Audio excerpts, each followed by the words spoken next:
Welcome to the deep dive. We dive into the info, pull out the key insights, and basically give you a shortcut to being really well informed. Today, we're setting our sights on something that's, well, truly caught our eye. It's a neat blend of classic watchmaking heritage with a properly modern twist. We are Yeah. talking about Omega, specifically the latest evolution of their, super popular Seamaster Aqua Terra collection. They've just unveiled some new references that are making a bit of a splash, and our mission today is, well, to unpack what makes these new models stand out. We'll look at the design choices, the engineering behind them, and crucially, what it all means for you, whether you're already deep into watches or just curious about what makes a good timepiece tick. Exactly. We've been looking through the latest reviews, the announcements, trying to get a handle on how Omega's taken this watch people already love, this real favorite, and given it this exciting, pretty fresh update. It feels very current. Okay, so let's just quickly touch on the legacy first. The Seamaster Aqua Terra, I mean, it's been Omega's sort of do-anything watch for ages, right? Since 2002. Designed as that perfect everyday piece, good by the sea, good in the office, you know the type. Totally. It always had that nautical link, but still looked classy enough for anywhere, really. And over the years, the collection's really grown. Lots more colors, especially with that Aqua Terra Shades sub-collection, which was a bit dressier. Then last year, they brought out those rather nice turquoise gradient dials, Yeah. full steel cases. I remember those. And that kind of leads us straight into today's news. Okay, yeah, because this is where it gets really interesting. That turquoise idea, it's back. Perfect for summer. But these new Seamaster Aqua Terra models, you get them in 38 mil and 41 mil. But now they have ceramic bezels, which is Yeah. new for the main line, isn't it? It is, yeah. And they're on integrated rubber straps. It's a big shift. And what's really fascinating, I think, is that main novelty, the black brushed ceramic bezel. It's a first for the standard time and date Aqua Terra. We saw something sort of similar on the World Timers last year. Ah, yes, the green and the black bezels on those. Exactly. Steel with green, titanium with black. But putting it on the core Aqua Terra like this, that's a statement. And this contrasting black bezel, it does a few things. It definitely adds a sportier, more contemporary feel. It also creates this nice visual flow from the darker edge of the dial into the bezel itself.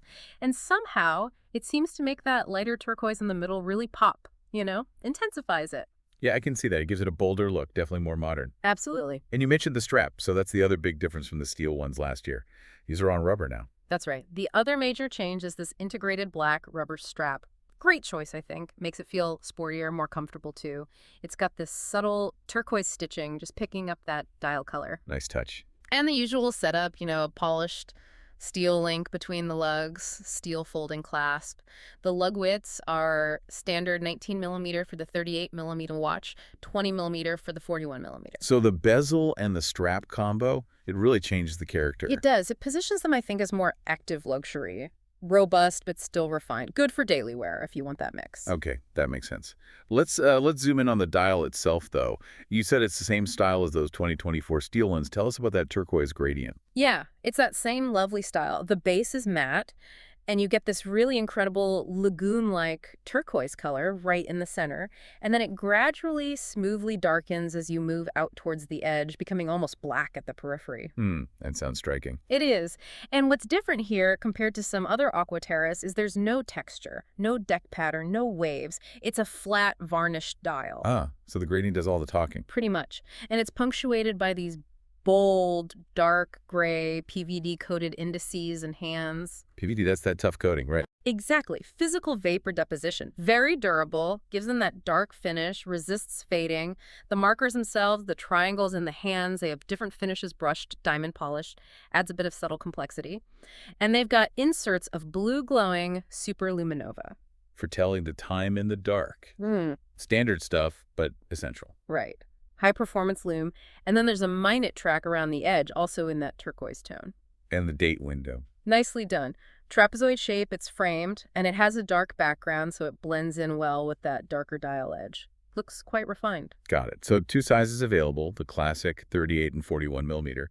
What about the case shape itself? Is it the standard Aqua Terra form? Yes, the middle case is that familiar shades style, so fully polished, gives it a bright look, and you've got Omega's signature lyre-shaped lugs. Those curved lugs, yeah, they always help it sit nicely on the wrist, don't they? They really do. Makes them wear quite comfortably, even a larger sizes. Then you have the conical screw-in crown, important for the water resistance, and that wave-edged caseback. A nice nod to the Seamaster history. And the actual dimensions, for people thinking about wearability. Okay, specifics. The smaller 38mm one is 12.36mm thick and 45mm lug-to-lug. Hmm. The bigger 41mm is 13.26mm thick and 48mm lug-to-lug. Okay. And water resistance. Still the usual. Yep, still rated at 150 meters, so perfectly fine for swimming, surface water sports, that kind of thing. That's good detail. But, numbers are one thing. How do they actually feel? That difference between 38 and 41. Yeah, that's key. On the wrist, the difference is definitely noticeable. You'd absolutely want to try both on before deciding. Makes sense. The 38mm obviously suits smaller wrists, or maybe just if you prefer something a bit more understated. The 41mm has more presence, naturally. But one thing's for sure, I think. Whichever size you go for, these new ones with the ceramic bezel and the rubber strap, they just feel bolder. They have a stronger personality than the all-steel versions from last year. That really brings up that point about how materials change the whole vibe, doesn't it? Absolutely. It highlights how those choices, ceramic rubber, impact the feel, the presence, even the perception of the watch. Think about it. Steel feels solid, cool, robust. Ceramic looks similar sometimes, but it's much lighter and super scratch resistant. Right. Less worry about daily bumps. Exactly. It subtly shifts the Aqua Terra towards that active luxury space we mentioned. Still elegant, but with modern durability built in. Okay, so with these two different sizes, are they running the same engine inside? Or different movements?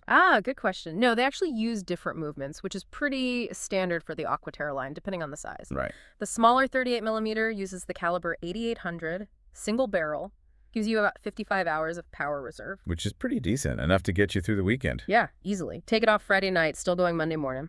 The 41mm model, though, gets the larger, slightly more powerful caliber 8900. That one has two barrels, pushing the power reserve up to 60 hours. Okay. And it also has a practical time zone function. You can adjust the hour hand independently, which is neat for travel. That's a handy feature. So beyond power reserve, what's the really important stuff for our listener to know about these movements? What makes them technically strong? Well, the big thing is they're both Master Chronometer certified by MEDAS. Okay, explain what that means again, simply. It's basically one of the toughest certifications out there. It guarantees not just accuracy, we're talking 0 to plus 5 seconds a day, which is incredible, but also huge resistance to magnetism, up to 15,000 gas. Which matters because of phones, laptops, all that stuff. Precisely. Modern life is full of magnetic fields. This certification also covers water resistance, the power reserve we mentioned, and just overall performance under various conditions. On top of that, they both have Omega's coaxial escapement. The George Daniels invention. The very same. Reduces friction in the movement, which means less wear, better long-term accuracy, and they use a silicone hairspring that's key for the anti-magnetism. Right. Both beat at 25,200 vibrations per hour. And the finishing, if you look through the caseback, is classic Omega. You see those Geneva waves in arabesque. That beautiful decorative pattern. Exactly. Blackened screws, barrels, balance wheel, rhodium plating on the rotor and bridges. It looks the part. It really shows Omega's commitment across the board, precision, durability, and a level of finishing that definitely matches the good looks on the outside. All that tech packed inside these really quite stunning watches. Mm. So, thinking practically now, someone's listened to this, they're interested. Availability, price. Good news on that front. These new Seamaster Aqua Terra Turquoise models, the ones with the ceramic bezels, they're available now. You can get them from Omega. They're part of the permanent collection, not limited editions or anything. Okay, and the cost? They're priced at 6,100 Swiss francs or 7,000 euros. Right. And interestingly, the price is the same for both the 38mm and the 41mm size. Oh, that simplifies things. No price difference based on size. Nope, same Okay. price for either. Okay, so let's wrap this up.